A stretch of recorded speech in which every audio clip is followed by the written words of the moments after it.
and Brown family. I am here today and I want to talk to you all. Listen, I didn't want to do it again. I didn't want to have a conversation again. I felt like I had said most of what I had to say during the last Black Panther conversation. But I'm going to say it again and I'm going to do it again because I got to. What's going on, Breaking Brown family? I see you in there. What's going on, family? I'm gonna have to revisit this because of a lot of the comments that I've seen. And I kind of feel like a lot of people who had a lot to say didn't necessarily get through the chat, and I mean get through the phone, and I want to give those people an opportunity to call in and kind of have their voices heard, especially if those people, if you didn't necessarily agree with what I had to say. There's nobody here who screens calls, so the callers that I got, were just the callers that I was able to get through. But before we get all that, please get your libations. And this means like a party drink or orange juice or water. It does not mean pouring out anything to the ancestors. Libations has many meanings, people, for who want to call me out, for everything that you can call me out for. That's not what I'm saying. And it has become a catchphrase here. If you haven't had the time, please get your tea, your water, or whatever you feel you need to get. Whether it's alcoholic or non-alcoholic, some people unwind with chamomile. I hope you have that ready because we're about to get started. And please go to donatebrown.com. To donate, you can go to breakingbrown.com, make a one-time donation or a donation once a month, $2, $3, whatever. You can also subscribe to the newsletter at breakingbrown.com. There you can kind of get the links that I come across during the week that I feel are important for everyone to have access to, that you may not have seen during the time that you were living your life and being busy and going to work and raising kids, raising family, all of that. I curate that for you in an article that you can kind of spend part of your Sunday and part of your Monday kind of reading to understand Black politics and having a political foundation.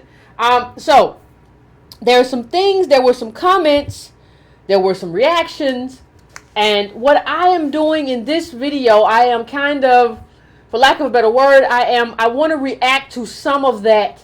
I want to bring some of that into the forefront and reply, have a reaction to people who was just that. I don't know, you're always so negative, and then I don't know, I don't think you just don't like black women because Killmonger, he killed his girl. So I think I don't have a choice but to respond to a lot of that. So the first thing I want to say right here for the comic book heads, I am reacting to the script. And if the script did not incorporate enough for us to understand what was going on and supposed to be happening, that is not my fault. That is a fault of bad writing, bad script writing. Not my responsibility. So let's just put that out there first and foremost. Not my responsibility. Script writing is not my responsibility. And you are not supposed to have to come into this conversation and come into a Marvel comic, or even though I heard Marvel does a very bad job at staying to the comic book, but you're not supposed to have to stay to that in order to understand exactly what's going on. So let's get real and stop blaming me because I ain't read every Black Panther comic book and I'm not a comic book head like you. I understand sci-fi, I understand comic books, but that is not the expectation that I'm supposed to know when I come in. But what I want to say, and please, before we get started, please like the video if you haven't liked it already. If you haven't subscribed to the channel, please subscribe to the channel. If you're not going to subscribe to the channel, you don't have to take into the comments and be like, I come here all the time, but I ain't gonna subscribe because I ain't like her. Just keep it pimping. Now listen, one of the things that we have to address, see, when I did the last show, what we addressed was Killmonger specifically, and we're going to address a little bit more about him and about what he represents and about a lot of the misapprehension and miscommunication and the slandering of him. But one of the things that we did not address that should definitely be addressed is black women. And when I say black women, understand what I'm talking about is native blacks. I'm talking about descendants of slaves. I'm talking about people who are normally called African American. I'm talking about African American DOS women. I call us native blacks anymore, native blacks now. But let's for the sake of this conversation, that's who I'm talking about. And I want to ask you a question. What were the African American women in this movie?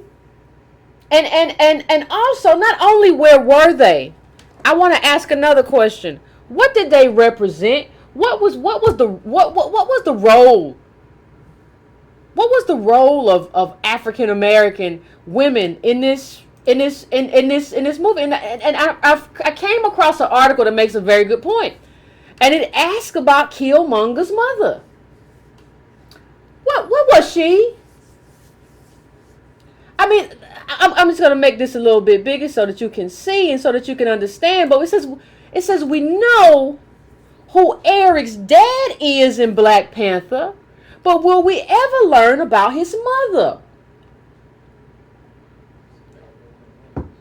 Now, some of you, I don't know whether you're African or not. I cannot say. I'm not going to make assumptions. But some of you have said that you get your identity through the daddy. Well, that's, first of all, that's BS. Don't nobody get their identity just through their daddy. No, that's some tribal stuff that you've dealt with. That's not how it works.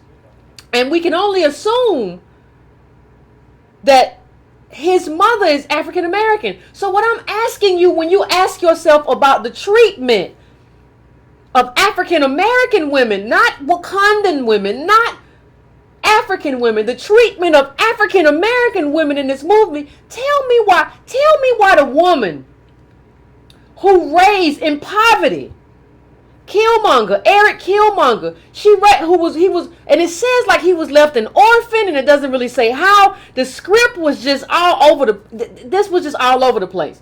But why don't we hear anything about this woman? It just giving us some context about her life, who she was, what she meant to him. It's almost like there is an erasure of African American women in this African dominated African nobility movie. And what I'm telling you is that this is important. And what I'm telling you is this is not the only time in this movie where I saw what I believe to be, and everybody can have their own opinions, or or whatever the case may be, but this is not the only time that I saw a situation where it appeared to me that African American descendant of slaves in this country, and I'm putting this picture up big for you, were diminished. That was not the only time. Well, when else, Yvette? Are you all not going? Are y'all gonna tell me? And I ain't got nothing against bald-headed women. I don't have nothing against the warriors in this movie. I'm doggone near bald-headed myself, and I ain't got nothing against nobody. But are you all gonna tell me you all don't remember when the warrior in Wakanda said something to the effect of, when am I going to get to take off this ridiculous wig? Now somebody said to me, well, Yvette, she was actually just talking about the fact that if you read the footnotes to the comic, what she's talking about is the fact that it's dishonorable for them to have something on their head. Well, then you don't refer to it as dismissively. You're just kind of uncomfortable with it, and you want people to know that you're uncomfortable with it for reasons of honor and tradition. That's not what happened here. What I saw happening here was shade thrown at African American women. And let me just say something. I'm going to get a lot of pushback from women and men who say, well, I think black women should wear natural hair anyway. First of all, I have been natural since probably 2003. So you can't hit me with that. So you can hit me with a lot of stuff, or you can try. You got bad aim, but you can try. But you can't hit me with, well, I think everybody should be natural. But let me just say, I want to say something about the context of being a black woman. And I want to also say that I'm not going to use my natural hair to divide myself from other African American women who are wearing either a wig or a weave or whatever. I am not going to use that as a tool to police other black women and divide myself from other African American women and make it seem as though African women or Wakandan women are better because they wear their natural hair. I am not going to get on that bandwagon, but let me show you a little bit why. This is a black executive allegedly fired from BP for braided hair and ethnic clothing. We're not joking. Now let me just say something.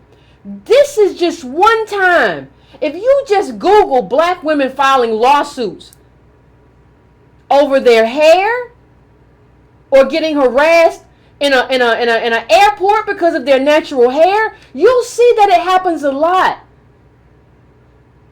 And so to kind of laugh at what the warrior Wakandan says about, and kind of like dismissively, like, when can I take this ridiculous thing off? And if a black man has said that, we will be outraged. And I think rightfully so. But you don't care when she says it, because you say, well, she don't say that you can't wear your own hair. No, don't dismiss what I go through just because you don't understand what I go through. See, if you're Wakandan or you live in an African nation, see, the thing is, you live with people in a majority black country, and you don't understand our struggle in trying to fit in. And not fit in because anybody wants to be white, but trying to fit in because that's what's required a lot of times for us to feed our families. And so you don't understand that struggle, so it's easy for you to mock that struggle. And what I'm telling other African American women is that you can't join in with other women, I don't care where they're from, who try to make fun of your native black descendant of slave sisters because they don't understand what that hair means, whether you're working, whether it's more comfortable for the people that you work with in your corporate job. Whether you work so hard you don't have time to really do what's necessary to take care of your locks, if you were to get locks. All of that stuff comes into play. Whether you're trying to get that promotion, all of that stuff comes into play. And see, Wakandans don't understand any of that, and that's going to eventually take me to Killmonger. Even in terms of, let's take a look at this image. How many of you remember this?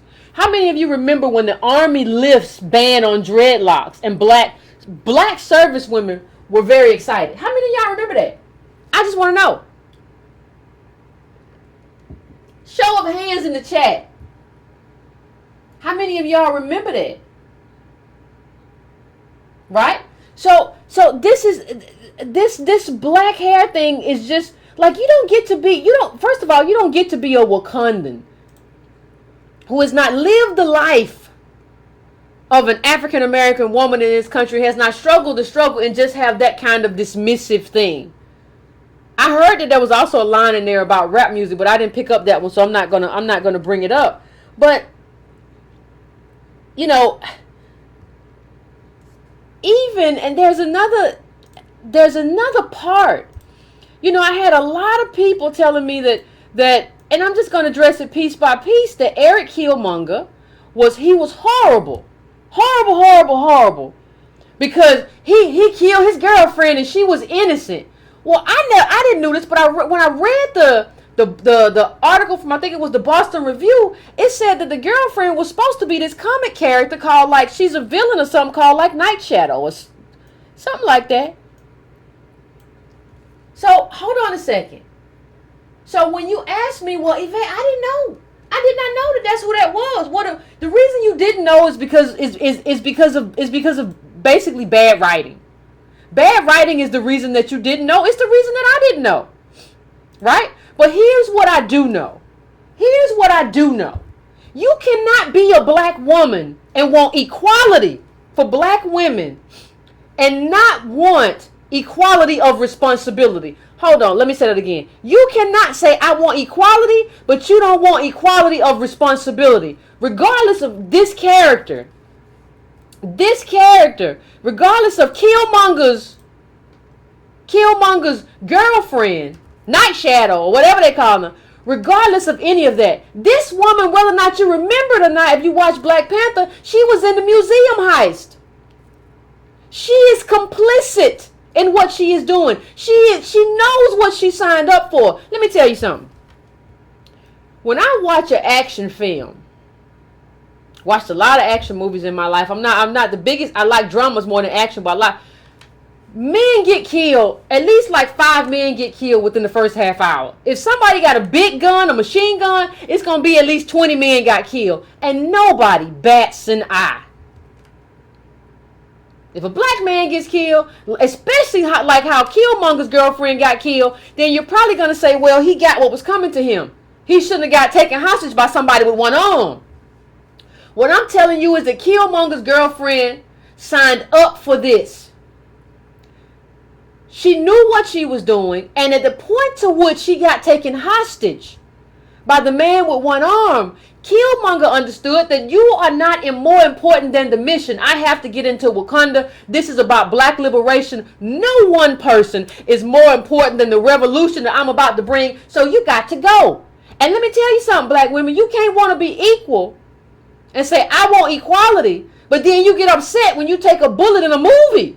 No, that's just what equality means. Equality means that sometimes you take a bullet too. You can't be the damsel in distress and want equality at the same time. No, no, no, no. If you're going to be an action figure, action hero, you probably shouldn't have gotten taken hostage by a person with one arm. You probably should have pushed off. But once that happens, you've got to understand, she understood as a character. It's over for me. I don't understand why we didn't understand. So the fact that you all laid at his feet, I understand that it was poorly written, but it never should have been laid at Killmonger's feet. That this was his responsibility, and this was his problem, and he was just awful because he really killed a woman who was a co-conspirator. This was no innocent woman that he took hostage and just made her do something. Understand the difference. And let me just say something else. You know, this is about how black women were treated as well, because I know, you know, we didn't deal with his mom, we didn't deal with his black girlfriend, and those people really didn't have any role. So, you know, you have to, what I'm saying is that you have to deal with that. There is no way to deal with this movie without dealing with the fact that African nobles will put ahead of African Americans at every turn. Let me just keep going. I'm going to tell you what it is. Let me go to my second point. There has been this overriding kind of conclusion, without much in terms of the way of evidence, that Killmonger was a thug. Right? That Killmonger was a thug. And what I'm telling you, or what I want you to understand, is that you have to understand what Killmonger said. And you have to understand who Killmonger is. I do agree with one point that critics have made, that he was written sort of as a thug, right? He was written, but here's the thing. That again is the duplicity of the writers and the filmmakers, because Killmonger went to MIT. How do you get into one of the best schools in America and then they caricature you as like early NWA? As like the worst trope, the worst stereotype of like a black man. They didn't give him the context that we needed to see who Killmonger really was. Let me show you who he really was. If you watch the movie, one of the things that you see is he mentioned JSOC. He said, I was in JSOC. Understand what JSOC is. And I'm going to make this big and put it up on the screen. JSOC is the Pentagon's group of top assassins and killers. You can go online and find out what it takes and read it, because it's very important. And you see what it takes to become a member of JSOC. You see what it takes to become I'm not talking about whether or not you agree with JSOC or not. You see what it takes to become a member of this elite fighting team. So what I'm telling you as I talk about this, in order to be Killmonger, you have to be a very disciplined and intentional person. You don't get to be Killmonger. You don't get to be Killmonger by just being this rogue thug who is just too loose and who is just out here doing all kind of stuff and he don't understand nothing. No, this man was brilliant. He was brilliant, and you say, well, how are you going to support somebody that worked for the military? Because of what he was trying to do with what he learned. He was trying to use what he learned for black liberation. And what this movie taught us is that good black people do not fight for global black liberation. That's what this movie taught us. Good black people go through white institutions. Because you're gonna tell me that Black Panther T'Challa could go to the UN and say, I'm going to use the UN to spread this magic metal around, why not just give it to Killmonger? Why? Well, it's very clear why, because you weren't interested in black liberation, not global black liberation. That wasn't something that interested you. And before I go on, let me just say something. Let me just address a criticism that has been made of me. It's such a pedestrian criticism. But a lot of people have said, well, Yvette, you think African Americans in this country should be their own tribe and differentiate? What's wrong with the Wakandans doing that? You called out Farrakhan when he called for 10,000 soldiers. So what are you talking about? Listen. What's this little magic metal? Verbanium? What? That changes the game. How are you a thinking person and you don't understand? Listen, the reason that I say we have to do what we have to do is because we're on the bottom economically. We're not on the top like the Wakandans. We don't have any magic metal. We have to deal with politics. Once you add that little magic metal into the game, the whole game changes. And then you do have the tool for global solidarity. It's a tool that we don't have right now. But if you handed that to me, I would change the whole thing. You all don't understand that nothing is static. So many of you, too many of you, don't understand that when the situation changes, you have to be a good general. How you talk so much you don't understand combat? How you talk so much you don't understand warfare? Go read some stories all the way back from the Mongols all the way up to World War I, World War II. Don't talk to me about what this means without understanding the kind of leverage that this gives people. This is leverage. And listen. Hold up, I'm just trying to. I really don't understand. You know, it's kind of like how, you know, this is just about this is just about this kind of this magic metal, right? And so you have the tools that I don't have. And so it's almost how we talk about, you know how we talk about all the time timing? Well, timing is only one aspect, right? It's also situational. If you don't understand that when I get different tools of combat, the situation changes. Now, here's another problem. I keep getting people as well who keep telling me, well, Yvette, part of the problem is that Killmonger just went too far. He had no code of ethics. He had no code of honor. And he just went too far. And it boggles my mind that African Americans at this stage of the game still don't understand white supremacy. White supremacy has no code of honor. That's some BS you see in movies. When you out there on the battlefield, it's about winning. There is no code of conduct. There's not even really a Geneva Accord. That's something we talk about. This about winning. And that's something because Killmonger had been there and had been in the elite forces. And he had not been a pampered little monarch like T'Challa. That's something that he understood. It's something that even we don't understand, though. How can you be an African American and not understand that how these people build empires? How they kept us apart. I've talked about the color of law. They only about winning and using that wealth to build it up. They don't care about no code of conduct, no honor. How do you get in this situation where you have one man who's willing to send all that weaponry around the world to liberate black people everywhere, and you say he's not statesman-like enough? What is wrong with you? What are you thinking? Like, what are you thinking as black people? You know, it is so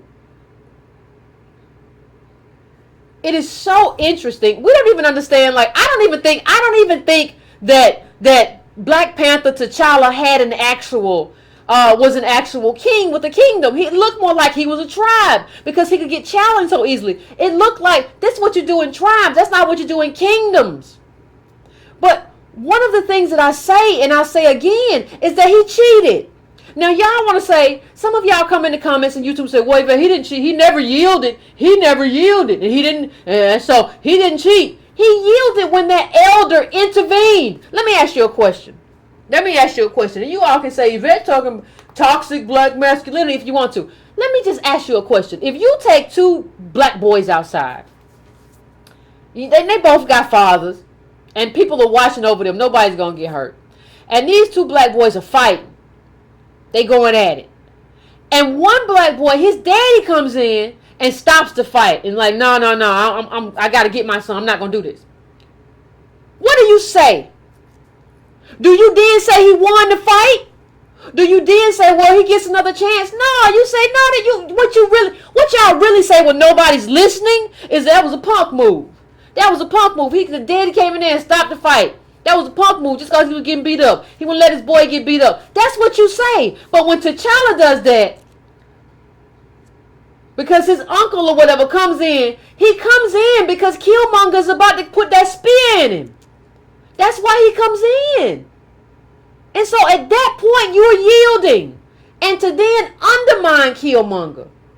After you really should have put that spear in you. But he cracked your back and broke your body and threw you over the waterfall. It's over, but you yielded at the point that elder intervened to save your life. At that point, you proved that you were not a king. You proved that the real king was the African American who had come back to take his throne. You should have at that point went into the afterlife with your daddy. How do you all, this is something I can't understand. How are you all supporting this weak, T'Challa's weak, this weak king over Killmonger? Killmonger's willing to do, let me ask you something. How many of y'all know this phrase? By any means necessary. Let me say it one more time. By any means necessary. See, that's the thing. Everybody want to talk about how they love by any means necessary. Do what you got to do. But nobody wants to be Killmonger. Now, I'm not telling you to do anything but because we're in a different position. But Killmonger had his shot. He had that special medal. He had it. He was going to send it around the world for black liberation. And what this movie teaches you is that people who try to liberate black people globally, the sentence for that is death. That is the lesson of this movie. Here is, I found this, and here is the best this is the best lesson of the movie. It's like Cain and Abel. Somebody wants to be radical. Let me just bring it up a little bit bigger for those who can't see. I don't mean see not at all. I mean very good. But one's radical and militant and tired of injustice. And I don't think he was reactionary. But and one's Obama-like and forgiving. And he's I don't think he's super smart. Sort of smart. And in love with the colonizer. And you go to the movies and you choose the one who's in love with the colonizer, who chooses, instead of giving his weapons to the black man, his family, to go and help black people, you choose the one who goes through a white institution, the UN. What is wrong with you? The question is, what is wrong with you who have chosen Black Panther? I would never let a child of mine wear a Black Panther costume. I'd snatch it off of you and make you naked. You ain't gonna wear that around here. You're not gonna wear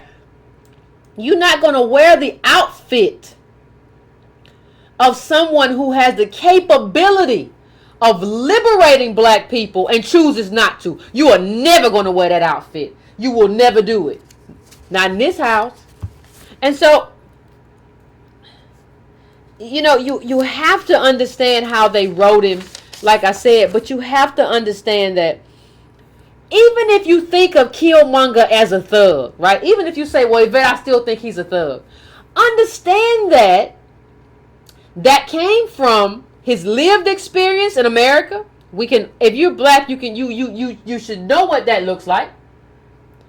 that came from his lived experience, and it also came from his training with the military, right? That also comes from that.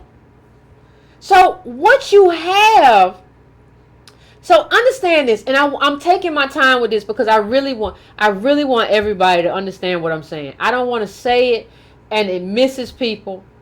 Understand that to the extent that Killmonger had an edge and was vicious, understand that came from his lived experience in America and his training with these special forces. So what you are saying to me, Wakandans, is that the people who created Killmonger, these CIA forces and white supremacy, you're not going to hold them accountable. You're going to tell Killmonger you're too much like the enemy. You're going to hold Killmonger accountable, but you're not going to hold accountable the people that created Killmonger. So you're going to get in bed with this CIA agent, and you're going to let him be a hero. And you're going to get in bed with the UN, and you're going to let the UN distribute your wealth and instead of liberating people. But you're going to kill Killmonger, who is just the result of these people and their decisions. Understand how insidious that is. Understand how awful that is, that you choose Black Panther when you see who Black Panther is. Black Panther has this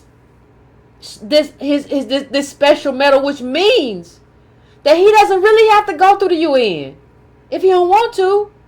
He could hide and disseminate it. He could have let Killmonger disseminate this throughout the globe for black liberation. Instead, he wanted to be a respectable Negro African. Or just a respectable African, because he ain't Negro. You wanted to be a respectable African and go before the UN in your fancy suit and say, I have something for you. I have an idea. I have verbatim or whatever. That's what you want to do. That's not revolution. That's not revolution, and that's not liberation. What you all are voting for is some kind of weird respectability politics that is not, it is absolutely not liberation. It is absolutely not. And I can't understand how the CIA gets off in this movie. Understand that the CIA guy is off riding in planes while all the black people fighting on the ground. Like, there was nobody else that could fly that thing. And so here is the crux of the movie. You have the CIA in bed with corrupt Africans to take down a revolution. And you don't even see it. You don't even see it. You don't even see it. And you won't. And see, the problem is you're too respectable. The problem is, well, he should have just went about it a different way. Y'all said the same thing about Monique. You should have just went about it a different way. I just don't like the way he went about it. That's what revolution looks like. Like, I'm not even a big fan of a lot of these revolutionaries. But didn't Che Guevara tell you got to kill or be killed? Didn't he put together a firing squad? Like, what world do you live in where you don't understand the viciousness of white supremacy and that it will have to be met with viciousness? Like, how do you not understand that? You want to show up in your suit and tie? I can tell you what, Martin Luther King Jr. marched in a suit and tie and they sick dogs on him and put water hoses on him. That's how vicious white supremacy is. You want to just show up and smile in your Brooks Brothers suit? That's what your child did. That's why I called him Obama. How can you even say that I was wrong? I don't understand it. Like this, you love that this movie loves the CIA, but it doesn't like the black people that the CIA helped create. In terms of, it's no. See, the thing is, what you have to understand is that T'Challa had the opportunity. It's no surprise that Killmonger came out of Oakland, California. We thinking Black Panther Party. What you have to understand is that he had the opportunity to make the Black Panther Party, not in the time, like the timing is real off in this movie too. When you look at when that happened, it's supposed to be 80s, but it had to be 90s given how old Killmonger was. A lot of stuff was just written like garbage in this movie. And people were like, it was brilliant. Based on what? Take a screenwriting course or read something about it. Watch more movies, more good movies. But you have to just kind of understand that this, like, what T'Challa, what the Black Panther could have done He could have made something like the Black Panther Party successful by giving them the leverage. Giving them the leverage that they needed to be successful and having the edge and advantage. Nobody can promise you in any revolution that you're going to be successful, but he could have given them the advantage and he chose not to. So what you have to do, black people, is make a choice. You going to choose the Black Panther or you going to choose the Black Panther Party? These two things are not the same. It's either the Black Panther or the Black Panther Party. It's either this trillionaire who wants to hoard all the wealth or these little socialists over here who want to protect their community and who came alive after Malcolm X was really assassinated. By any means necessary is not just a phrase. And you have the tool. It's not the same thing as me being here and talking to you and we 14% of the population and we don't have no wealth and all. No, you got like this verbanium or whatever it is that gives you a technological, a weaponry, a tactical advantage. And so, you know, what you're basically saying when you say you don't like Killmonger is that slave rebellions were wrong. Because they should have went about it a different way. Maybe Nat Turner should have went about it a different way. You know, maybe he was just too aggressive. You know what is aggression? And what I see, let me just put this up because somebody left this, and I left this as a comment, and I'm gonna try to find it and see if I can find it and bring it up because it's very important. Because he basically said something to the effect of black people are a problem. Like I'm sure this was an African from another country, whatever. But let me just put it up and I'm gonna start reading it because it's important. He says, because of real black Wakandan love, this is what T'Challa was practicing from diseased minds of the West, including the sick minds of African Americans in America who want and lust war with such a passion that there's no nurturing or communicating or reconciliation on the battlefield. There is no reconciliation on the battlefield. Look at this picture. It says, think about the sequence of events 30 seconds prior to this that led him to being on his knees. You know, look at the dysfunction of not dressing to have Killmonger get some, you know, whatever. You know, it's very interesting because what you start to understand is that people kind of do believe we have a diseased mind, and people kind of do, people understand that we don't understand warfare. There's no statesman-like conduct on the battlefield. It don't happen. There's nothing on the battlefield that happens that's fair. And the only reason that Killmonger understood that is because he learned it. He had been in the belly of the beast. He learned what it looks like. He learned what it did. And now he wanted to use those skills for black people around the globe. And T'Challa stopped him. So really, if you really look at this movie, the Black Panther is the villain. I don't know how else you could understand it. He is the villain. The Black Panther is the villain. He is the one who is stopping the liberation of black people globally. That's him. It's not nobody else. It's not nobody else. That's just what it is.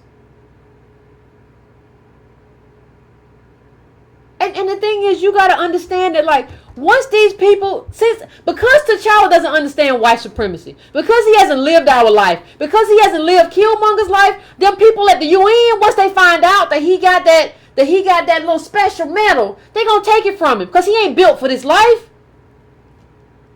He don't understand these people. He's Obama. He wants to ingratiate these people. He thinks he can show up in a nice suit and a nice tie and smile real wide and say, I'm going to share stuff with people and it's going to be okay. No, they going to take it because you don't got what it takes to be a king. And that's why Killmonger should be our king. He is our king. And if you don't see that, then what really is the truth is that you don't understand white supremacy. And how have you lived in America for this long? You have to ask yourself that when you don't understand, when you do not understand white supremacy. Let me show you something. What's really going on? Now y'all said Antonio was crazy when he was talking about don't tattoo this in your lip. What is he doing? Ain't even no such place called Wakanda. And if it was a place called Wakanda, you wouldn't be from there. Let me just say something. I had another person on one of my pages say something to the effect of, well, we should support, we would have supported the Wakandans because they are our relatives. What? Wait a minute. First of all, first things first, Wakanda is a fictional place, but when I read, they said, well, it was meant to be somewhere near Kenya. Understand that most slaves here in America came from West Africa. Kenya is East Africa. These are the... And please don't tell me about migratory patterns. I'm so tired of dumb stuff. Please don't tell me any more dumb comments. Most of us who can draw our heritage to some part of Africa can draw it to West Africa. These are the slave quarters. These are the slave quarters, man. Understand that these are not our relatives. Based on what are you saying that these are our relatives? Because they have black skin or brown skin or nappy hair? Understand that means, oh God. Understand that means that, do you ever hear white people saying that everybody with light skin is their relative? These are not our relatives, and they show it by how much they don't care and don't understand. What are you going through that you are so desperate to have these royal Africans love you and want you? You don't get it. Do you think the people who enslaved you had a code? Do you think the people that sold you into slavery had a code? But now you want Killmonger to have a code? Based on what?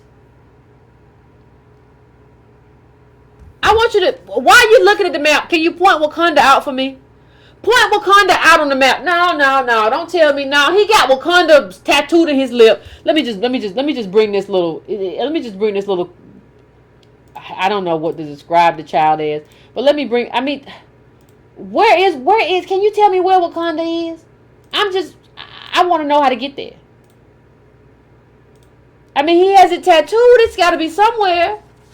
And it's not just that. Let me just show you something else. It's not just that. It's so much. We have to understand. Delta Airlines, in like this weird joking way.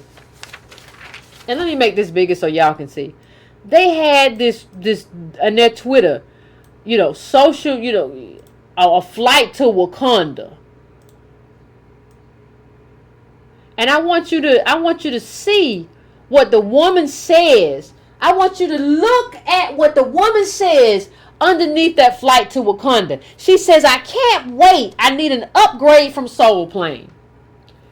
I can't wait. I need an upgrade from Soul Plane. We are looking for some kind of way to escape our African Americanness, and we will latch on to whatever we can. And everybody else knows that we're desperate and we feel lost. And we don't want to be American. And so we latch on to everything instead of just owning the fact that we are American. Somebody said, well, Antonio keeps bragging about the amount of British he has in his blood. It's not bragging. You're a moron. It's not bragging. It's just what it is. You cannot unring that bell. You are mixed up here. You are American. And you are mixed up in this country. And you built this country. And somebody says, well, Yvette, our history doesn't begin with slavery. Shut up. It should, because slavery built this country. You should be proud of building the richest country in the world. Instead, you're ashamed of it. You don't understand who you are and what you built and what you're worth. And that is not something to be proud of. Some kind of, some kind of, some kind of nonsense. We come from West Africa. Wakanda is this fictional place is technically based on East Africa, and we talking about they are relatives. We so confused. We don't know left from right. We don't know asshole from appetite, and running around here doing stuff to our lip and all kind of weird stuff, just based off of stuff that I just don't really understand. You know, this king would use like Panther claws. Understand that we had an ally, and he cut him up in the chest. The daddy said the same thing. Like, Killmonger was actually continuing the legacy of his father, who was trying to fight for not only black Americans, but oppressed blacks worldwide. And Wakandan killed that. They killed the revolution with the son, and they killed the revolution with the daddy. These are corrupt African leaders. These are corrupt people who will get in bed with the CIA, but twice stopped these black men from using this magic metal to help oppress black people. These people are not your heroes. Black Panther was a sellout. And I'll say it. Using these claws to like slice your lip off or something for disrespecting Wakanda. You don't care about us. You don't care about black liberation. And why should we care about you? Why should you? You haven't earned the right to be anything that looks anywhere near a hero. So I'm not surprised when certain people like it, because according to certain people, as long as you black and we see heroes that look like us, that's supposed to be enough. Oh my God, it's a black hero. He looks like me. How wonderful. No, I don't want no more sellouts, Michelle. Your husband, I don't want no more of that. I'm tired of sellouts. I'm really tired of them. I'm tired of people who just come here and use who we are to buoy themselves and pull themselves up. I'm sick of it. And your husband can get it too. He is T'Challa. Smiling before the UN. Well, I have something to tell you. And I'm going to do a charity in Oakland. You understand? I'm going to do a charity. How many times have I said on this show? Stability and communities are not built on charity. That's not how you build anything. That it would have required a revolt. Killmonger was willing to do it. Black Panther wasn't. He ain't your hero. He ain't gonna never be your hero. And so, what I want to say is, you're gonna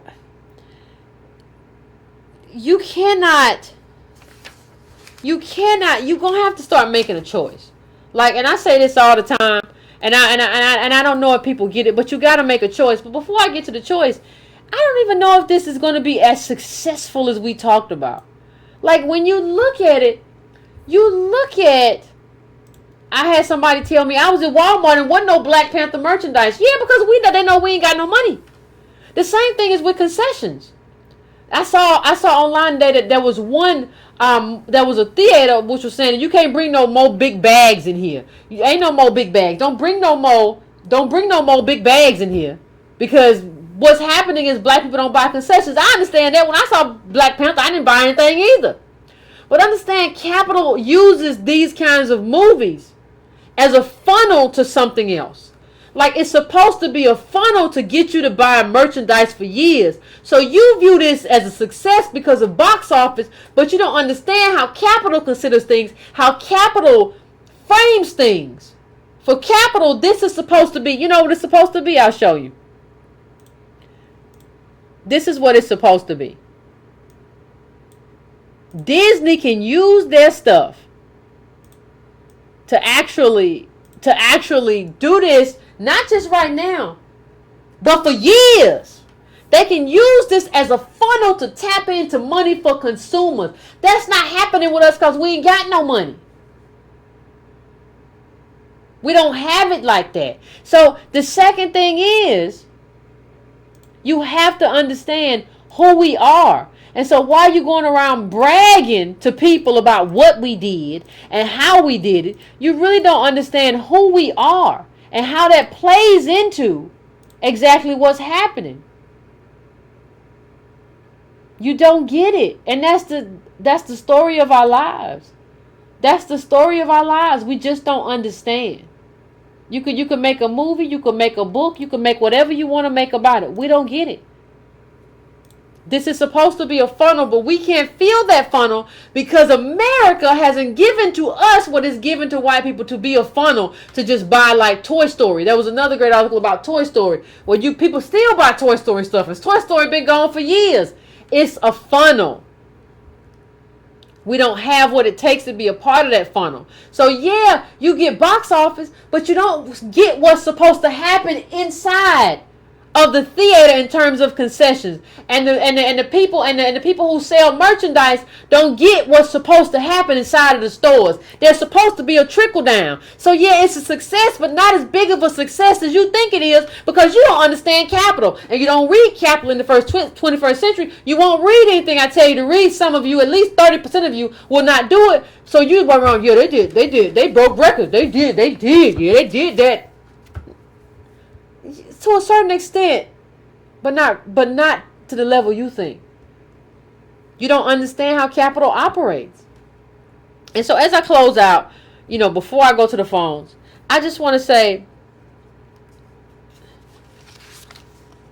and I'll say it again, Killmonger died because he represented a global black revolution. He represented a change to the order. He represented a change in the power structure. That's why they could not let him live. And for me, I don't understand how those of us who live in America, I can understand if you live somewhere else, do not understand why he died. He died for the same reason all of our revolutionaries have died. We are not going to let you live and advocate for black liberation. That will not happen. It will not happen in your country. Malcolm and Martin both dead of a bullet. It will not happen in your country, and it will not happen. It will not happen in your cinema. I had somebody tell me, listen, Yvette, white supremacy gives us our heroes. They gave us Obama. They gave us Black Panther. They give us our heroes, and all of the heroes that they give us advance white supremacy.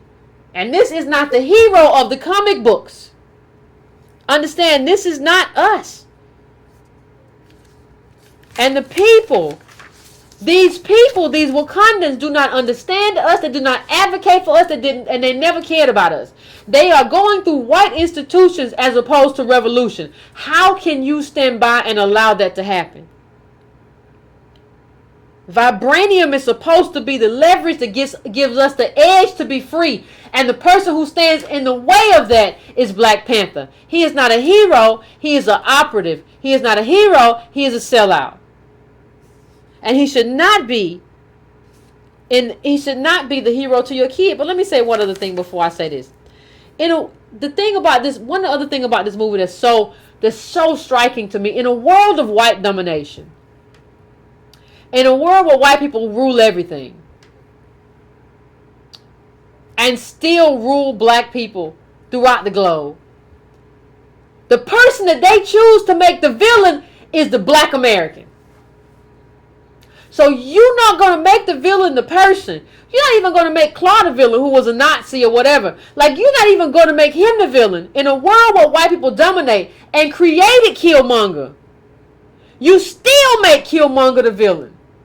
And y'all sit around and talk about how it's Killmonger's fault. You are a lost and confused tribe. You do not understand yourself. You do not understand how this movie made black women, black American women, invisible. You do not understand how this movie made black liberation unattainable. You do not understand anything about yourself and your own struggle. This movie was about protecting the world from Killmonger, not protecting the world from white supremacy. Killmonger was the problem. The black American man was the problem. He was the wild animal. That's what this movie was about. How, as an African American person, do you not see the game that's being played? I thought, you even see the CIA guy, the white guy, say he's one of ours. So even if he's bad, you created him. But you get to be a hero even though you created him. And T'Challa will kill his own family who has suffered under white supremacy. But you will not make suffer the person who made him that way.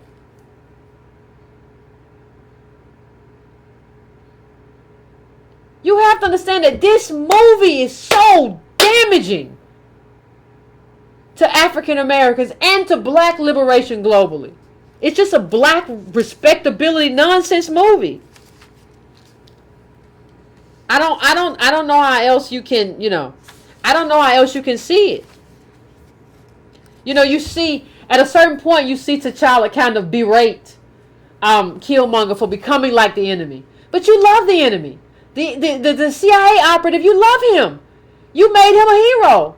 But you berate Killmonger for becoming too much like him. I want you to think about that. I want you to think about the game that's being played. And the game that's being played for everybody to blame Killmonger, just like everybody blames us as African Americans. We're responsible, even though we had slavery and Reconstruction and government segregated communities and redlining and Jim Crow and KKK and white mobs. All of that happened, but we still have to blame ourselves, just like we still blame Killmonger. Even though he was the best hope that everybody around the globe had for black liberation. I don't understand what you're going through. Nobles don't liberate. And Killmonger makes it very clear. He understood. He understood that he was going to be incarcerated. That's why he allowed himself to be killed. He understood that you was going to put me in a cage.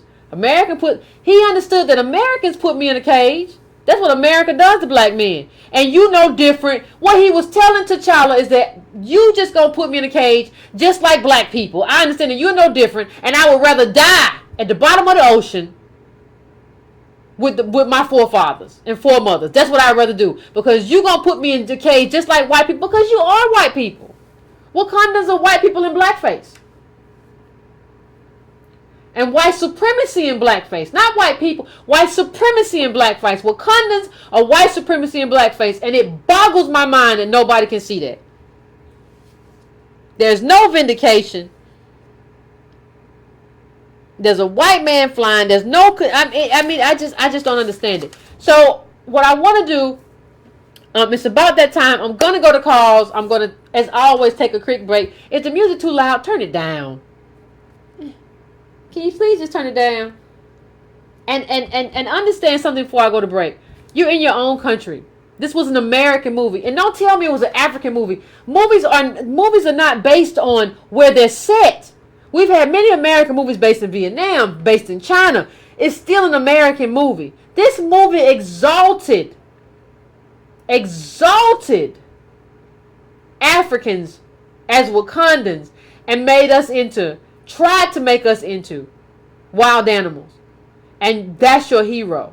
So when I tell you that we're about to be replaced, understand that this plays a role in that propaganda. It is what it is. This is the propaganda for replacement, where you people don't have the necessary temperament. You come from slaves. You don't have what it takes to be leaders in this community. We're going to take it over. And that's what you're seeing. So, it is what it is. I'm about to bring on, I'm about to take a quick break before I actually go to the phones. And give me like 3 minutes and we'll be back. And I want to hear what you got to say.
Breaking Brown family.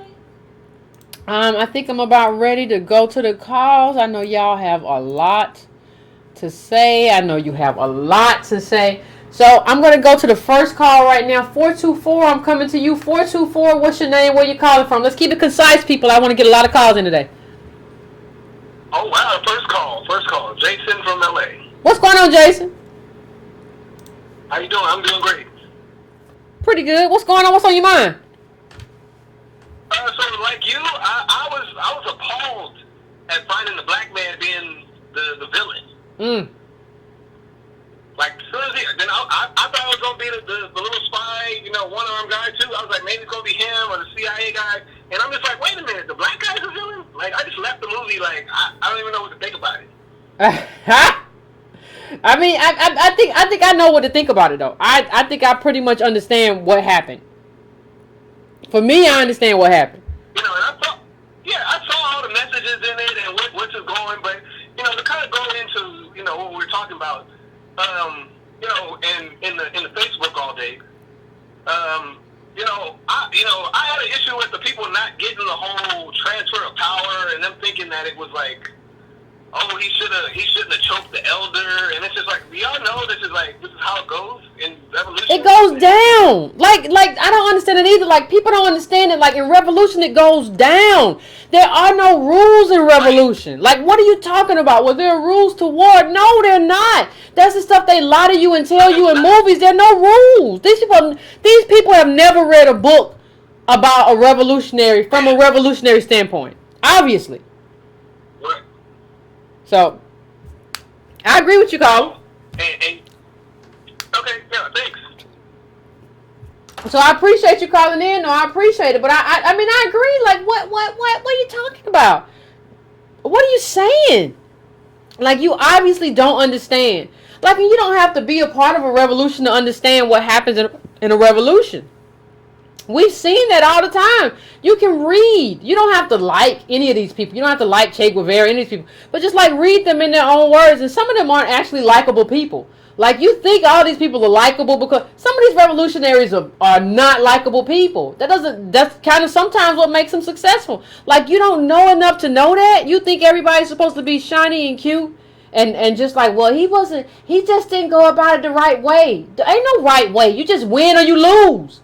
So 615, I'm coming to you. 615, what's your name? Where you calling from? You there, 615? Hey, Yvette. What's going on? Not much. This is Edward from Atlanta. How are you? Pretty good. Yeah, I definitely saw this totally different once I started watching your show. I sat back. First, I was really excited about the movie, and then I started sitting back and actually thinking. And someone on Facebook asked what was our favorite part of the movie, and I said Killmonger. And they were not too thrilled about him because he was too extreme, but he had some good points. And they said, but he did too much. He was just going too hard on people and didn't care about anyone but himself. But I said, hold up. He said, our people are suffering. He said, we're going to send stuff out to the rest of the world to liberate people. And they were like, no, that's not the way to do it. And they just kept siding with the Panther, said he came in too arrogant, but I said no contrition was given to him when they found out who he was and how he was abandoned. They not only was no contrition given to him, caller, he was undermined. He was undermined. Like, even before people have to remember, even before they found out that T'Challa was still alive, they had actively begun to undermine him. And somebody said a stranger sits on the They said a stranger sits on the throne. Understand that even when he got back and they knew who he was, they still called him a stranger. Killmonger was the victim here. He was victimized by African nobles. And that was my point. And I tried to get that to them, but they just kept going in on me. So I just said, we should take this offline and talk in private. But I talked to my friend who was really troubled by it. She said she didn't like the fact that they even took digs at American women with the hair and everything else.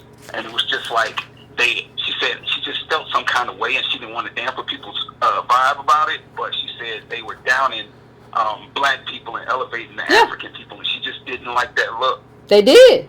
And how do you not see that? Go ahead. And then the last thing I'll say before I get off the phone, in that same thread about Killmonger, one of the guys, I think he was African. His name was very long. I'm not stereotyping or anything, but No, I he seemed like understand. he knew something. But he said he was supposed to be treated like an outsider because his name, he was, Black Americans have been corrupted by the West, and he needed to be treated like an outsider. I think John invited the CIA agent up in there to roam around and do whatever he pleased without getting any kind of following or anyone messing with him. He could have destroyed everything in Wakanda. Yep. But that's about it. All I wanted to say. Thank you, caller. I appreciate it. See, this is the thing. The caller's right, and understand one thing for me. To the extent that you do not like Killmonger, that's because they wrote him for you not to like him.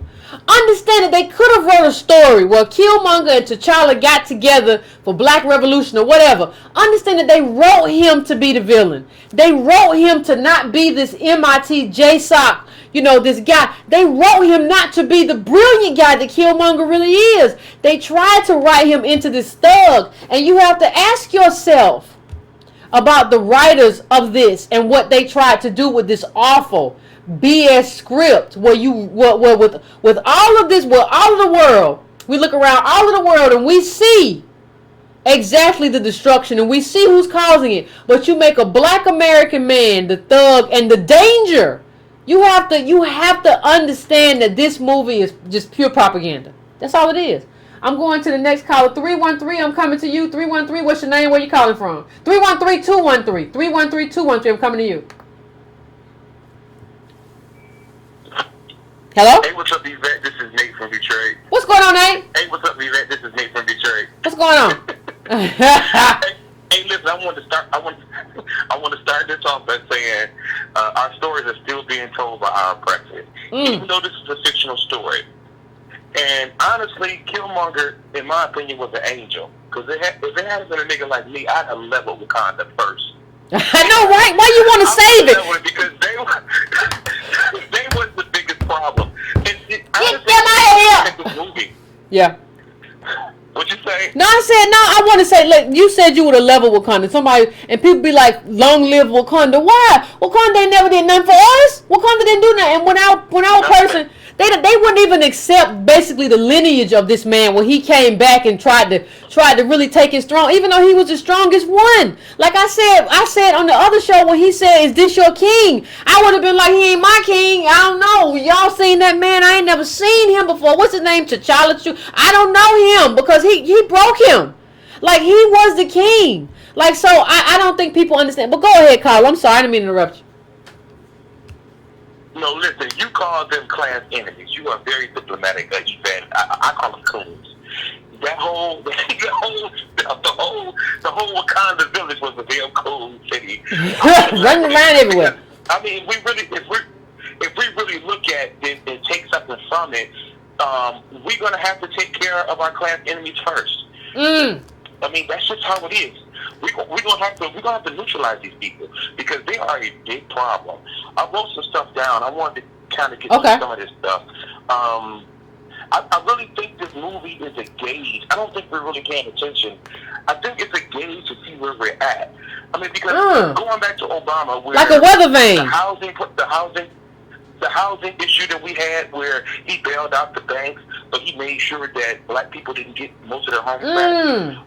He cut $8 billion in food stamps. What was the other one? No GoFundMe ads. It's like they are gutting us. They have been gutting us for really since Clinton, to be honest with you. And here's the thing, Carla. They have been gutting us, and now they're replacing us. Like, these are the true nobles. These African Americans cannot be trusted. One of the things is that these African Americans can't be trusted with power. They're reckless. So they gutted us, and now they're replacing us, and we don't even see it. Right, but even in this movie, the most important part is that we all are in agreement that Killmonger represents the black community as a whole, and how they deliberately made sure no one really knew his story. Yep. I mean, it's not a coincidence that we don't know who his mother is. Yep. It's not a coincidence that we don't have really a backstory. It's always been the whole de facto to dehumanize us. And what scares me is that this movie is telling us that we're about to just basically come in and destroy the rest of you. And then when you look at the whole, I call it a project of Chicago, to be honest with you. Because you got people on YouTube telling you that they've been dropping these guns off in the city for years. And all of this over coverage, what is this movie really telling us? And I want to kind of go back to what I said earlier about our story is still being told by our oppressors. Even though it's a completely black cast, and we probably have figured out that most of these black actors and even the director get paid minimal of what a white actor or a white director would have got paid. Even though Monique tried to tell us about this, but most of the money that's going to be made is going to go to white hands. Yeah. You know, and also you bring up something very important when you were saying that the back end, the products and how they sell and the points and all of that, all that.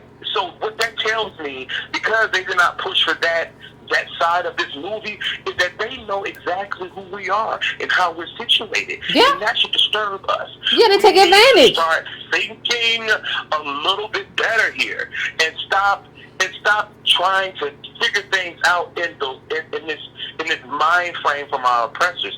Comic books is a joke in the beginning. It's all about these made up heroes. We've always had our own real life heroes. Harriet Tubman. I mean, we can name them all. Yeah, no, I appreciate. No, I want to thank you, Colin. I appreciate it, but I think you're right. I'm gonna try to get some few people in, but I think you're right. I think that they got us. Like, we don't even understand when the people who we're seeing on the screen ain't us. How do you survive as a people when you don't know who you are? How do you survive as a people when you don't know that the people that are the people on the screen are your replacements? They're not you. If you cannot see that and understand that and digest that in a way that matters to your life and to your politics, how are you expected to survive? Because listen, America is a vicious place. But America's about to become more vicious. And if you cannot differentiate friend from foe, then God help you. Because I can't. You have to be, and let me tell you something. I talked about, when I've spoken about breaking brown chapters, I've made it about activism and basically local advocacy. But let me tell you something else. And it occurred to me today, I was like, it's also going to be about a support group for people who are like us and who understand what we understand, to come together and talk to each other and then try to disseminate that throughout our tribe, even though a lot of people ain't going to make it. There is going to be a thinning of the herd. And if anything ever showed me that it's Black Panther, the fact that you ought to understand that you're looking at your replacement and not yourself lets me know that this is about to happen. But I'm going to 313-575, 313-575. Tell me what's your name. Tell me where you're calling from. Hello? Hello, I can hear you. What's going on? Oh, okay. Go ahead. Listen, hey, I saw the movie. Okay. It was okay. I do believe Shaq Goes to Africa is better. And it told a better story. But, you know, I'm not part of this current generation, so I've been around for a minute, so I'm not going to get into what they get into. How old are you, Colin? How old are you? 45. Okay. So I go back a little bit. Okay. So listen, all these folks who want to go to Wakanda, let me say to them, please find you a way to get there and stay there. If you can't find Wakanda, go to Uganda. Because all you want to do is live off some other man's built-up community. Instead of staying here in your own country, building it up. So, you know, it seems like a whole lot of these folks out here, back to Africa, back to somewhere other than the United States. I'm with you. if these folks don't want to be American, feel free to give up your citizenship and leave. Right now. Because all you are the dead weight to us. That's all I got. Thank you, Carla. I appreciate it. And what it really means is you don't understand yourself. If you try to sit back, it's escapism. It's just an escape hatch. You talk about Africa. I just want to go back to Africa because they know how to do it over there. You been there? They don't know how to do it too good. Living worse than us. Just be careful. Just be very, very careful when you start talking all that back to Africa stuff. Because what you're really doing is giving yourself a safe space in your imagination so that you don't have to deal with real life here in America. So there's a level of cowardice to it. You know, we are anchored in this country. And like I said earlier, Antonio wasn't saying like I'm bragging about British blood. He was just saying I'm probably more British than Idris Elba and all these other black Brits, but they get to call themselves Brits because they migrated to London, whereas I actually have the blood in my system. Like this is crazy. How do you get to call yourself British?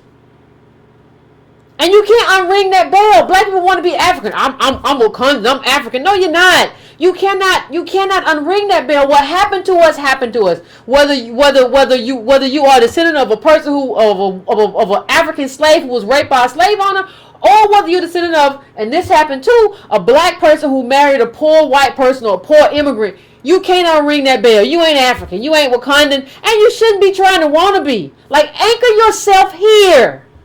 This is your life. This is your home. You built this country. Stop trying to go somewhere and find your identity. Your identity is here. Okay, I'm going right now to 910. I'm trying to get as many calls as I can, people. So try to be concise with your comments so I can keep it moving and get as many calls as I can because I know people want to get through. And the lines are full. 910. What's your name? Where you calling from? And let me hear what you want to talk about. I can't hear you. Hello? 910? 910? Are you there? 910, 916, are you there? Hello? Turn your computer screen down. Turn your laptop down. Turn me down. Are you there? Do I need to turn you down? Yeah, turn the computer down. Turn it all the way down. Turn it off if you need to. Okay. It's all the way down. Okay. Now what's going on? What's on your mind? Hey, Danielle from North Carolina. Good to hear from you, Danielle. What's going on? Good. Loving the show. Love part 1 and part 2 of Black Panther. Okay. Being a person that's from North Carolina via the military and then having other family that's from the South, I think it's very important that we make sure that we don't forget our ancestors that, did start a lot of the black revolutions that are from the South and definitely from the Caribbean. So I think it would have been even more powerful in the film Black Panther if they would have had the setting instead of California, if it had been maybe in Alabama to show that, reflection of the origin of the actual Black Panther movement, or maybe in the Caribbean or something like that. I think it would have been really powerful. Second thing, I'm concerned about Killmonger. One thing. He took the sacred flower, right? But I'm curious as to why he burned the rest and didn't gather up all those flowers and mail them off to the rest of the world. So I was curious about that, why he was the only one that took it and burned the rest. So I am curious. I think, there are a lot of theories. I was looking, there's a lot of theories about that. But when she mentioned that the flowers are, when the next king comes, I think Killmonger wanted it to be about his bloodline. Forget all this other stuff y'all talking about tradition or whatever. I think he wanted to start this from his own bloodline and the kids that he had. So I think that was part of it. But I think part of it for me was like, it ain't sacred because it didn't save Killmonger. It didn't save the rest of us. So the stuff that you say is sacred ain't really sacred because it ain't benefit me. But there's a lot that goes into that. So I understand what you're saying, Carla. But go on, I'm gonna let you finish. Okay. Other than that, I think it's really dangerous that they showed kind of this broken family dynamic for Killmonger. That they mentioned his mother, but she was never seen. Yeah. I think that's very kind of dangerous storytelling, that there was no kind of reflective African Americanness in this film. that Eric Killmonger was kind of shouldering the weight of kind of like every African American in this. That there was no other people trying to hold it down. So yeah. But I just wanted to give a shout out from the South. That so many of our black leadership came from black leadership, black revolutionaries, and everything else came from the South and the Caribbean. So I want people to get that, and I don't want people to forget. So. Caribbean. Okay, thank you, Carla. We appreciate it. Listen, like what you have to understand is that as African Americans, if you're gonna give us these selfish, weak BS superheroes, we don't need them as superheroes. We need superheroes that's like these white superheroes that's gonna go save their people and save the world. I don't need nobody that's gonna be selfish and go through the UN and through these white institutions. That's not a superhero. See, T'Challa didn't even understand himself that you have the power not to go through people. You have the power to determine what the world looks like on your own because of this special metal that you have. You ain't gotta go through people. Killmonger understood that when you got this stuff, you just give it to the war dogs. You ain't gotta go through this people. T'Challa is an ingratiator. He's a selfish. The Wakandans are selfish, and there's no reason that we should celebrate the Wakandans. They're awful people, and it's just like they wrote. We forgot. People. The last caller said something about forgetting our ancestors, but we forgot our ancestors in favor of Wakanda. We just exchanged them, and so it is what it is. But it's garbage. 337. I'm coming to you. 337. What's your name? Where you calling from? Hi, Yvette. Hey, what's going on? Hi. Listen, before I get into anything else, I just want to say thank you for doing what you do. And I want to let you know that because of your show, I realized that my imagination was a problem. And I came to realize that I, too, did not know how to count. And was about to make some very detrimental decisions in my life. Thank you. You came across my path. So thank you so much. Keep doing what you do. I know sometimes it can be exhausting, but look, you're making a difference, at least in my life anyway. Okay? Thank you. I appreciate that call. So that's number one. Yeah, that's number one. My second thing is when it comes to the Black Panther movie, it's okay. I know you're probably going to disagree with this a little bit, but because they didn't, they dehumanized Killmonger. They didn't show him coming from a family. They didn't show his struggle. They didn't capture any of that intentionally. Yeah. I view him as sociopathic. And because I viewed him as sociopathic, it was very difficult for me to be like behind him. Like I agreed with his message and stuff, but a sociopath, like true sociopath, they don't give a damn about anybody. So it's like, at the end of the day, you don't give a damn about me either. But that's my only issue with. But hold on one second, Carl. And I understand exactly what you're saying, though. But we see Killmonger like sociopaths don't care about anybody. You're right, but we see Killmonger interact with his father. We see what Killmonger says when he's looking at that sunrise and talking about what his daddy said he was going to show him. We see Killmonger show love for people around the globe when he says, I have lived this and I want to liberate all people. So I don't think we see a sociopath. I think we see a man who has defined himself by the ethos of any means necessary, and I will do and I will kill whoever I have to do and kill to get to this goal that I have. I don't think I saw a sociopath on that screen. Well, that's because you are more insightful than I am. I did pick up on some things in the movie. I did not pick up on as many things as you and Antonio did, but I'm getting there. Slowly but surely, I'm getting there. But initially, that was I'm like, oh my God, this dude is kind of sociopathic. But anyway, I'm working through that. But here's my final point. Okay. You made a very interesting point whenever you said that, this movie is extremely dangerous for African Americans. It's very detrimental, right?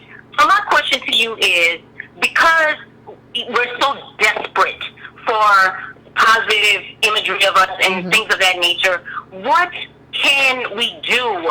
I mean, are there think tanks that you and Antonio can link up with it because y'all have access, or human behaviorists that can help us get us where we need to be, some psychologists or something? Well, you know what? I said we need a collective therapy. Antonio Moore said we need lineage therapy.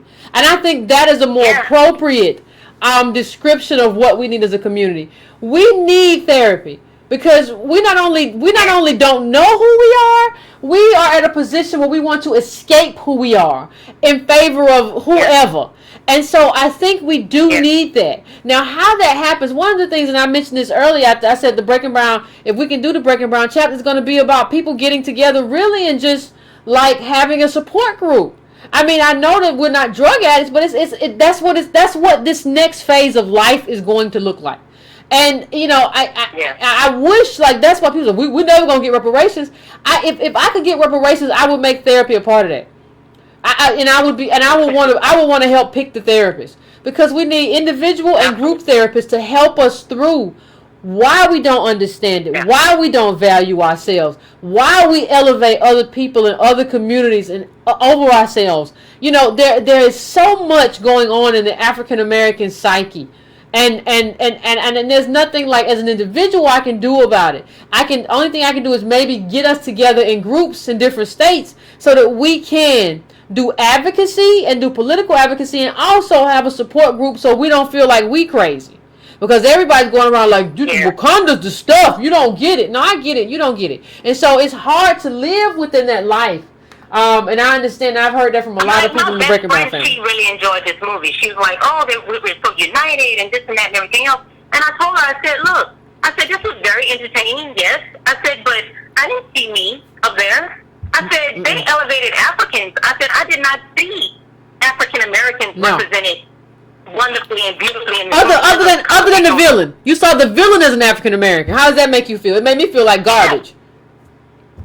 I mean, I didn't see me. I mean, I didn't. Like, this was about Africans doing good and being elevated, and the conversation was over with. I'm like, not only that, Carla, it wasn't just about it wasn't just about Africans being elevated. Understand, it was about Africans being better than African Americans. That's what the movie was about. It was about them being better than us. In our own country, y'all made a movie about them being better than us. How? And we ate it. We ate it all. We digested it. We celebrated it. Yep. Like, oh my God. Yeah. But the propaganda is deep. I'm gonna let you go, fam. But the propaganda is deep. I appreciate you calling, and I appreciate what you said that you learned. I mean, the propaganda is deep. And like, if you want to understand how this game is being played, you gotta understand the propaganda. Like, I expected, my expectation when I walked into the movie, I was like, well, I don't think I'm gonna like how Killmonger's represented, but I think I'm gonna like the movie as a whole. I think I'm gonna like that. I didn't like anything. So it blows my mind. And Bozeman is like, we're both Howard University grads. Like, he graduated in 2000, I graduated in 99. We were there at the same time. I never knew him, but like, I can't get with what you doing right now. Like, no, like, why you gotta even play this dude? But anyway, I'm going to 773. What's your name? Where you calling from? Again, people, let's make it as quick as we can. I'm trying to get as many callers through as I can, because I know a lot of people have a lot of stuff they want to say about the movie. 773. What's your name? Where you calling from? John from Chicago. What's going on? Oh, not much, Yvette. I have yet to see the movie. My daughter is taking me out to see it this Saturday. Okay. I am a boomer. Okay. I was born in 1962, so I was born at the end of everything and caught most of the flux from the drugs and everything that happened over here on the west side of Chicago. But I just want to tell you, you are absolutely my shero. You have gotten the attention of this boomer. Thank you. And I got the book, The Color of Law, and everyone. Now, I talked to my daughter who will be 30 this year. Okay. My son who just turned 21.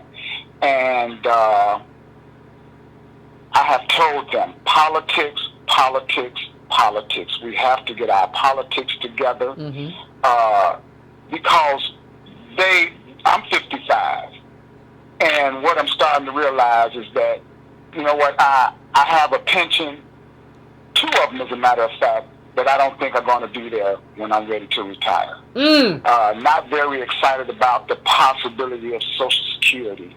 Yeah. And if we as a group, as a people, do not get our politics together and start speaking the same thing that you and Tone are talking about on a regular basis, and we through.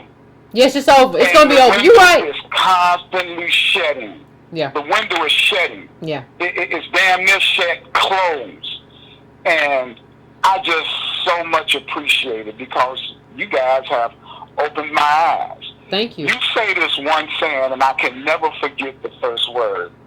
DOS, but you said something, I don't know if it's indigenous, because I listen to you all the time now. I just got wind of you about 3 months ago. Okay.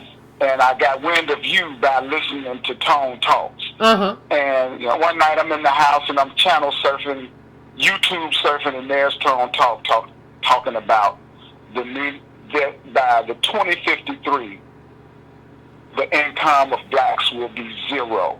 The wealth, and that wealth 0. Wealth drops to 0. Stop listening to you guys since that time. I love you guys. Thank you.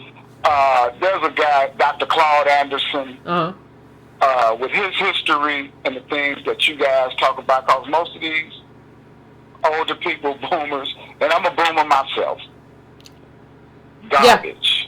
I love you guys. Thank you, bro. Thank you. The rule of law, everyone must. I told somebody in the comments was like, well, it was written by Rothstein. I'm like, come on, man. Like, you have to read it. Like, it's the truth. It's the truth.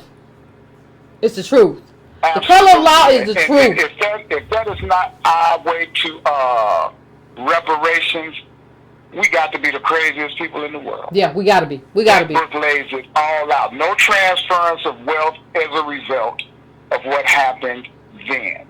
No, we you're right. Not be in this condition. You're right, bro. I love you, Yvette. Thank you. I love you too. I appreciate all the kind words, bro. I appreciate all the kind words. But yeah, I appreciate that. I appreciate the fact that, like, we're making a difference. Like, me, Tone Talks, we're really kind of educating people and doing the best we can. Like, we're doing the best we can from where we are. We're doing the best we can. And so it is what it is. I don't know how else to say it. Now I'm going to go to the next call. I'm going to go to 909. Tell me what's your name and tell me where you're calling from. You there, 909? Hello? Hey, what's going on? Tell me what's your name and where you calling from. What's on your mind? My name is Anthony. I'm from San Bernardino, California. Okay. What's going on? Okay. First of all, love you. Love your show. Thank you. Love the whole atmosphere as far as what you're trying to do and how we're trying to do this. Okay. But I wanted to say some quick things real quick because I could not wait to get on this phone and talk to you. First of all, when I saw this film, I didn't see it to the perspective until you came out and you said what you said, and I was like, oh my God, this is propaganda. Yep. This is what's going on. This is what's happening. And it's like something hit me upside the head with a book or something. Like, you couldn't see that? But this is something I wanted to say, and I really want to get the whole Breaking Brown family to understand this. If you guys can understand the narrative of what it is that you want in a hero. Do you want somebody who is going to go along with the status quo, or who is not afraid to be nasty and harsh and is not afraid of confrontation? I feel that T'Challa's character was too afraid to step away from what his dad taught him, what the Wakanda people taught him, to step away to find, okay, well, African Americans are having these horrendous things that's happened to them, and we're going to sit here in our hut, we're going to ride on our rhinos and Because they had magnificent buildings. They had magnificent buildings, but they didn't want to share nothing with us. Like, it wasn't like they was in huts. They had magnificent communities, everything they built up for themselves and only themselves. So, as you said, Wakandans were black-faced white supremacists. Yep. So how do we get this into the part of? I'm trying to get my point across, and I'm sorry, I'm so nervous. No, don't be nervous, bro. Be on the show. I have a thing. I've heard a topic from Zoe Williams where he talked about being an shout out to Zoe. bad guy. Shout out to Zoe, and he talked about Killmonger versus T'Challa, and I compared T'Challa to Obama and Killmonger to Malcolm X. And I think of what is the problem or what the dangers of being too agreeable. Can we just say, oh, they did it to us. Our problem is not a black problem. It's just wrong. Racism isn't existence. It's just wrong. And how are we talking as a people when our heroes don't want to stand up for us? Our heroes. Our heroes just want to go along to get along. I kind of find T'Challa as like a under the pressures of kind of peer pressure as far as the demands of camaraderie, as far as getting along with everyone in Wakanda. Okay. Do you get what I'm saying? Yeah, no, I get exactly what you're saying. I mean, I want to thank you for calling in, caller, but I think I'm expound after I let you go exactly what I think you're saying. And I appreciate you calling in. I think the whole point, people, the whole point of a hero is to kind of like avenge you. The whole point of a hero, I've read a lot of hero stories. Got a hero tattoo. But one of the things that I respect in heroes is that they're supposed to stand up for the downtrodden. Now, in a community where you are this black person and you're supposed to be this black hero, you're supposed to be standing up for us. And to the extent to which you don't do that, and you don't do that if you have to go through the UN to do it, instead of just giving your war dog the stuff that he needed to go and do it, you're not my hero. So what I don't understand, I think what the caller's trying to get to is how do we as African Americans see this man as our hero? Like, how do we see Black Panther as our hero? He's not. So I'm going to 617. Tell me what's your name, and I want to know where you're calling from. Reggie from Boston, Yvette. What's going on? What's going on, Reggie? Let's try to make it quick. Yeah, all hail King Killmonger. T'Challa's a punk. I don't think we understand how crazy he looked in front of the UN, saying, I want to share this, I want to share that. I mean, just imagine standing in front of, places like the United States, Europe. They have all the wealth, all the gold, all the nuclear weapons, and pretty much what T'Challa is saying is, you want some vibrating two balls? Some technology? I mean, understand how crazy that is, and I don't see why we cape for T'Challa. Like, even if you go back to Civil War, at the end of the day, he always gives white folks a pass. The people that set up his father to be killed, they get a pass. Claw got a pass. Everybody got a pass. Gets a pass. All the white Everybody got a pass but Killmonger. Everybody got a pass but Killmonger. Everybody got a pass but Killmonger. Every white person got a pass. Killmonger was the only one who didn't get a pass. Yeah, exactly. Yeah, I mean, and also, I don't understand what people are talking about when Killmonger, he wasn't focused like that. There was this unfocused rage. I think what a lot of people missed is when he started picking targets. He picked New York, he picked London, he picked Hong Kong. He said, y'all go there first. So you undermine, New York, which is where Wall Street, where the finances are. So you take out that oppressive force. You take down London, England, the British Empire, that's the original colonizers. Then you take out China, who's leading the way for the recolonization of Africa. How does Killmonger not know what he's doing? These people are not paying attention.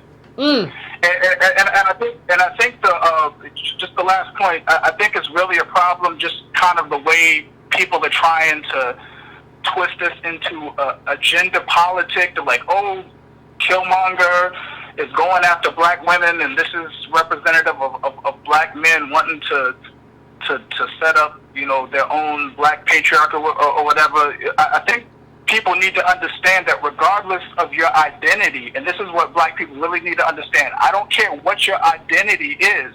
If you are on the wrong side of the question, or if you're on the wrong side of history, on the wrong side of African Americans, you can get it, point blank, period.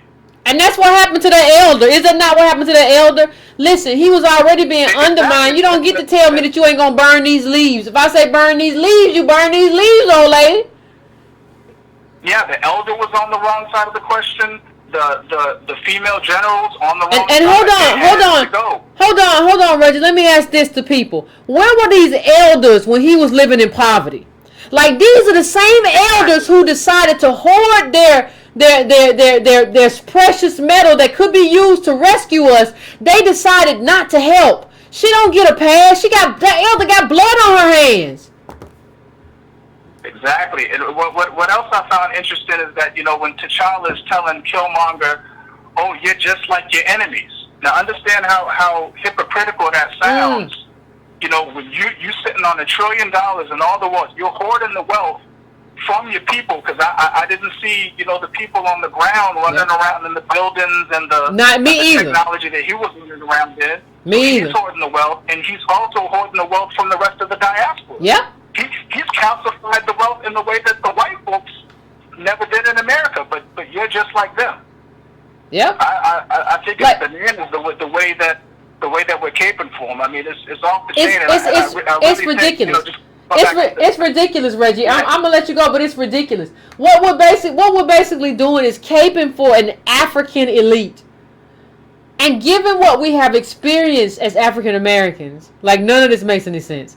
Like, why would we cape for an African elite, given who we are and what we've experienced? It makes no sense.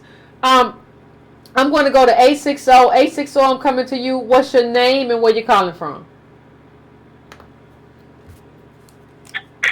Ulysses, Connecticut. What's going on, Ulysses? You and your education experience. Thank you very much. Thank you. Real, with your programming and education. So real quick. Wow, a lot going on. I'm gonna try to get through these 50 points. I'm just kidding. You better not do no 50 points. I'll cut you off. Here it is. One of the reasons that we have to consider why a lot of us cannot see what's going on is because we've been conditioned in capitalism and materialism. Everyone's excited and blinded by the materialism of the Black Panther pantheon and the economy, the housing, the technology. That's what's used in terms of propaganda through this movie to blind us to the reality that here we have Killmonger saying up front, his dialogue is saying, I'm here to help my people. I'm here to help my people around the world. And yet we don't hear that. We just see the shiny spaceships. We see the nice building. We understand about the wealth of the Panther and the technology and how nice they look, the clothing. We're blinded by that, but we can't see the truth, even though it's being played right before us. And oh yes, there is no doubt that this movie is straight up propaganda 101. Yeah. And what this is, and a brother said it earlier about that getting that pulse check on the black collective. Where are they? They know where we are now. They know that we're still blinded by materialism, number one. And this is also building the case, Yvette, for that BIE bullshit that they've been trying to push, which is that black identity extremism. They can now go back and respond. How is that all going to play out once this movie is dropped? Because a movie like this doesn't get greenlit unless there's some government engagement involved. Okay. Believe this. I work for a contractor, government contract. I know how they do. These movies don't get greenlit unless they're involved. You don't invest that kind of money unless there's someone benefiting. And the government benefits because now they have analysis, they have analytics, they have data, they have reactions based on the box office, based on the chatter that's on Facebook, that's on YouTube. All this data is being churned, and they got us. We gotta get smart. We gotta get focused. I agree with you. I agree with you, caller. You ain't gonna get no disagreement from me. I appreciate you for calling in. I'm gonna let you go now. I'm gonna try to take my last caller right now. 713. I'm coming to you. What's your name? Where you calling from? Hello, how you doing? This is Cedric Brass calling from LA. What's going on, Cedric? By way of Chicago. I'm glad I made it. I tried to get on your last call yesterday and with Tone, and then I'm the last one today, so I guess I made it in by the hair of my chin. By the hair of your chin. Before I forget, since you mentioned the last episode with Tone, I will be doing an episode on Friday with Antonio Moore, but don't look for it here on the Breaking Brown channel. It will be on Tone Talks. So Tone Talks we will be back together again. We'll be doing an episode on Friday at what time is it? Jesus. I'll let you know. What time is it? I think it's 10 o'clock Eastern Standard Time, 7 p.m. Your time in LA or whatever that is. So, but anyway, we will be doing a show on Friday. It will not be. It will be on Tone Talk channel, and we're gonna be having the conversation again. But go ahead, Carl. I'm sorry. What's going on? What's on your mind? Okay, so I've heard most of the calls, but I don't know if anyone said it, but I've got a whole different perspective on this from a whole different level, almost from a spiritual level, not a cultural level. And so what I see where a lot of people are falling short is this identity, or trying to place where the identities are, because we haven't properly associated the difference between race, citizenship, nationality. These words all mean different things. And so sometimes we conflate all these words to mean different things. And so I mean this to say that, so say like Wakanda. Wakanda isn't a nationality of people. Wakanda is a citizenship. You have different bloodlines and different royalty. So it's just like American. American isn't a nationality. It's actually a citizenship. Yeah. There isn't a race of people that's American, right? Same thing with Nigerian. You got different tribes of people. So first we have to understand these different words, race, nationality, citizenship, all means different things. So what I'm trying to build on is to the point that, yes, I agree with you in that Obama, which represents T'Challa, but black people in America, just like Killmonger, and by the way, Killmonger's real name is Njanga, that's his slave name. So it's more like a similitude or analogy or allegory to what's going on with black people today. And so that what we really haven't touched on, which you're kind of scratching on, is that black people here in America are literally a different blood nationality of people different from Africans, or what we call Native Africans. When you go into ancestry and DNA, you find out that the Y chromosome for African Americans is a H1 haplogroup. But Native Africans have an M2 Y haplogroup. And so this is the deeper understanding that they're breaking down in this movie, is that we are literally a different race and a different nationality of people from Africans. Well, because I don't know anything of the science, Carla. But the thing about it is, but like, how could we not be? We have lived and intermingled and been and with white people that we live with. Like, how can you still be like black people in America? African Americans really want to unring that bell and be like, I'm African, I'm a king, I come from kings. No, you come from white people too. And it's not about talking about it in terms of, well, white people are better. It's just what you are, man. Stop playing games with yourself. Correct. I agree with that. But when you look at on the macro level, literally black people are a different race of people. And when you break down the diaspora of what happened in slave trade, the reason we were sold into slavery is because we migrated into Western Africa as a different race of people and intermingled amongst the people that were all natively there. Once the settlers came looking for us, that's why they came looking for specifically a certain type of people. And that's the analogy really that this movie is playing on Also, the movie with Will Smith with Bright is the same thing. That there's a different nationality and bloodline of people. We see it through Henrietta Lacks with the Oprah movie. We're just scratching the surface with this Africa. They want us to buy into the concept that we're African, but we're really not African. This is why Obama really didn't do a lot for our people. Yeah, Obama was Kenyan and American white. A Kenyan. Yeah, so I don't even understand. You know, so I mean, you're right, Carla. I appreciate it. I'm about to let you go to wrap this thing up. I appreciate it, but yeah, you know, you can't unring that bell. You cannot unring the bell. The bell is what the bell is. You can't be like, I'm African and I'm gonna I'm go back my African root. No, you can't do that. You American now. You got African blood and you got British blood. That's who you are now. You can't undo that. You got to be here. You got to be present in this moment. So I mean, I was looking at it. I'm going to be on with Antonio Moore 6:30 Eastern Standard Time. So 6:30 Eastern Standard Time, we'll be doing the show. And we're going to be talking about middle class, and we're going to talk about black money and how that affects your life and your relationship and all that. So 6:30 Eastern Standard Time. On Friday. We're going to have a show, Antonio Moore and I, and it'll be on his channel. It'll be on Tone Talk. I want to thank everybody who called in. I know I can't ever get to all the calls. The calls are always blowing up. But I want to thank everybody for calling in. Please go to Donate Brown and donate. Please go to breakingbrown.com. You can make a one-time donation. You can make a cyclical donation. You go to patreon.com/ycarnell and make a donation. You can like this and you can share it with your friends. You can do all of that wonderful stuff. So please do it. And please stand up for Killmonger. It is what it is. He's the hero of the movie.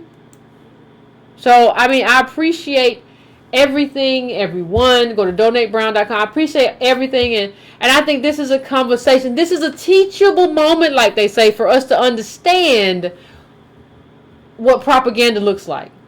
And what that means to our life. And how we have to deal with propaganda. And it just is what it is, and we got to get it together. I want to thank you all for coming in tonight. I will see you all Friday at Tone Talks YouTube. Talk to you soon.